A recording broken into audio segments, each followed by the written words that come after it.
Tunay na kailungkot nitong kanyang araw.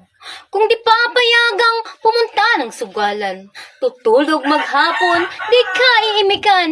Galit na galit pa kapag uutusan. Kahit walang bigas, itong aming urukan. Wala man lang pake kahit pagalitan. Mahalaga pa rin itong pupuntahan kahit mga anak ay nag-iiyakan. Alagang mga manok na sasabungin. Saan mang sugalan, ito'y dadalhin. Kahit walang pera, ika'y pipilitin. Ibigay sa kanya itong kanyang hiling.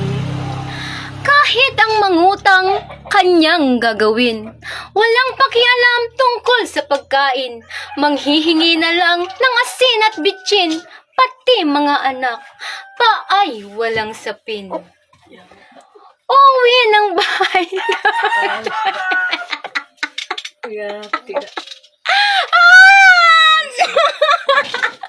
Hindi ako makakapag-concentrate. Yes, that.